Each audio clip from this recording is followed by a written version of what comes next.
Hasta el momento, las conversaciones que hemos sostenido sobre las 3 primeras lecciones me hacen sentir un poco más prevenido. Si no hubiésemos tenido esas conversaciones, me sentiría un tanto en apuros. Como hemos previsto, no tendremos que lamentar. Iniciamos la conversación de hoy. Háblanos sobre la lección número 4, de qué se trata. Háblanos de lo más importante, las cosas clave que debemos tener en cuenta. Esta lección se trata de el nacionalismo. El nacionalismo es un extremo del patriotismo, que es amor, fervor, el sentimiento de pertenencia a la nación propia. Al otro extremo tenemos el globalismo, la ideología del dominio del mercado mundial, y como cristianos señalamos que ambos extremos encajan bajo la filosofía del secularismo. Debemos entender que somos efímeros, pasajeros, que más allá de estas dos cosmovisiones que polarizan, que orientan en dos direcciones contrapuestas, existe el equilibrio de comprender que tenemos una visión trascendente del reino de Dios. ¿Con global te refieres a nosotros los cristianos? El globalismo es un gobierno central en el planeta. El nacionalismo es el apego especial a la propia nación y a cuanto le pertenece. Oh, ya entiendo. Ambos extremos son malos. Decidimos mencionar el globalismo por ser terminología que oímos en las noticias día a día. Son temas candentes en la actualidad entre cristianos que apoyan uno u otro lado. El enfoque de este trimestre, lo que estamos haciendo en cada una de estas lecciones es identificar el ídolo, examinar, analizar el ídolo, ver qué problemas tiene el ídolo. Luego examinarnos y determinar, ¿somos culpables de adorar este ídolo? De iniciar una conversación al respecto con los demás. Este material es solo la punta del iceberg. Buscamos entablar una conversación en todas las iglesias donde podamos hablar de estos temas. Es algo tan delicado, podría ser una lección polémica. Por lo tanto, mantengámonos todos en el Espíritu Santo de Cristo al aprender sobre el nacionalismo. Está bien claro en esta lección que el ídolo en esta cosmovisión es poner el país por encima de Cristo. Una lealtad a la nación que esté por encima del señorío de Cristo sobre todos y sobre todas las cosas. Me viene a la mente la gran comisión de Cristo, las últimas palabras que les dijo a sus discípulos. Id por su nación, id a todas las naciones. Así que la idea del reino tiene que ver con pasar del nacionalismo al reino de Dios, de pasar de nuestra contextualidad como ciudadanos de un país en particular a la visión primordial de Cristo, un reino de Dios que abarcará la tierra entera. Es muy fácil caer, como Jody ya lo mencionó, en el nacionalismo extremo, que comienza a solo interesarse en nuestros intereses como nación y no en los de las demás. E incluso internamente querer controlar, querer el poder nacionalista de controlar lo que se hace en el país. Siendo que Cristo, a través del Evangelio, realmente nos llama a ir más allá de lo puramente nacionalista y pensar en lo que Él mismo ya está haciendo alrededor del mundo.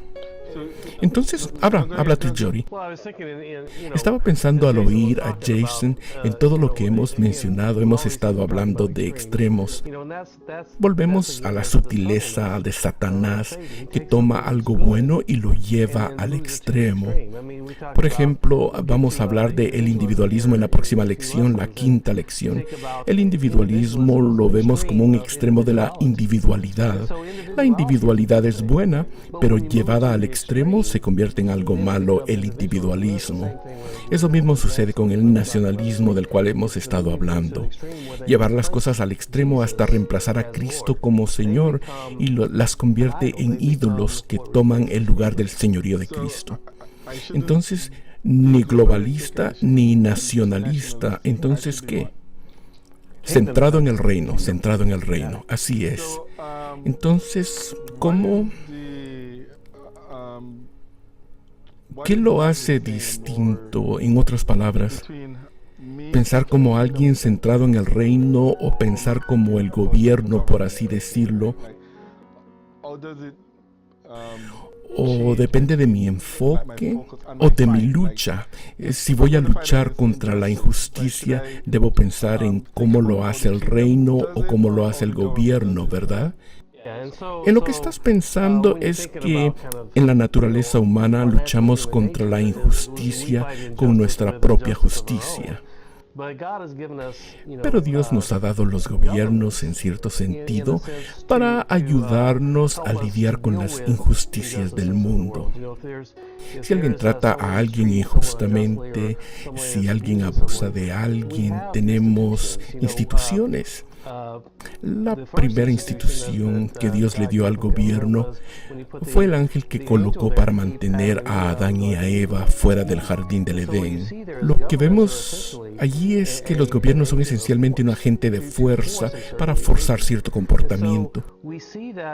Y lo vemos en los gobiernos que Dios ha establecido, ya sea en las autoridades establecidas.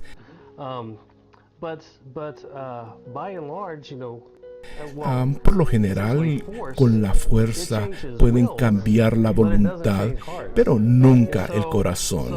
Pueden lograr cierto comportamiento, pueden controlar la conducta humana para evitar el abuso humano y proteger a la gente, pero para cambiar el corazón, para cambiar a los abusadores, los que cometen los abusos, para cambiar su corazón, no se puede lograr con armamento humano, se necesita un armamento espiritual.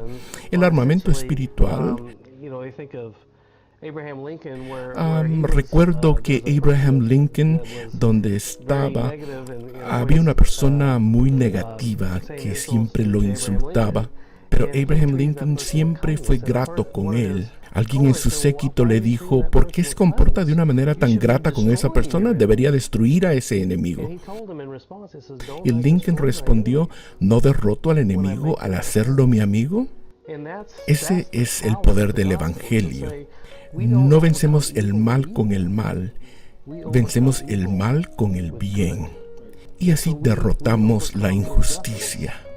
No al crear una justicia propia en respuesta, una ley o una multa o algo así. Derrotamos la injusticia con la disposición a sacrificarnos. Si alguien nos trata sin amabilidad alguna y nosotros respondemos con gran amabilidad, posiblemente nos dirían, no sé qué les dieron, pero quisiera tener lo mismo, porque no es algo humano, es algo divino. Esa no es la actitud prevalente ni en las redes sociales ni en las estaciones de televisión. Vemos una tremenda hostilidad a nivel nacional. Hay una gran batalla por el alma de nuestra nación, por así decirlo, especialmente a nivel político. Creo que el cristianismo, el mundo evangélico, en los últimos 30 años, hemos tenido estas guerras culturales. Debemos ver de una manera retrospectiva y con honestidad que el esfuerzo hecho para utilizar el poder gubernamental para moldear el alma de la nación en gran parte ha fracasado. Y ahora casi nos hemos retraído a una posición de solo querer aferrarnos a nuestros derechos. El mismo gobierno con quien estamos encantados en un momento puede ponerse en nuestra contra en cualquier otro momento. Y el enfoque de esta lección es recordarnos que cuando decimos Cristo es el Señor, esencialmente estamos diciendo Cristo es el Rey. Cristo es Rey de nuestra realidad política. Por lo tanto, nuestras batallas en el verso clave, uno de los versos clave, 2 Corintios 10, 3 y 4, aunque andamos en la carne, no militamos según la carne, porque las armas de nuestra milicia no son carnales, sino poderosas en Dios, son armas espirituales. Sigo viendo enfrentamientos en la sociedad entre cristianos y aquellos contra nosotros, intentando controlar las estructuras del poder. Para mí es un gran perjuicio al Evangelio, porque presenta a la iglesia de una manera que no es en absoluto lo que Cristo pretendía que fuese su pueblo. Creo que es muy importante, cualquiera que sea nuestra participación en la realidad política en la que vivimos como ciudadanos de los Estados Unidos o de cualquier otra nación, Debemos entender los límites de esa realidad política y comportarnos de tal manera que sea siempre un testimonio de Cristo como nuestro Señor, quien dio su vida por todos, no solo por mí, no solo por mi país, sino por todo el mundo. Así que puede parecer que soy listo por tener este ídolo del nacionalismo, pero en realidad no es de alguien listo decir apoyo a mi país y gobierno por sobre todas las cosas. Es más seguro estar del lado del reino de Dios y es más trascendental.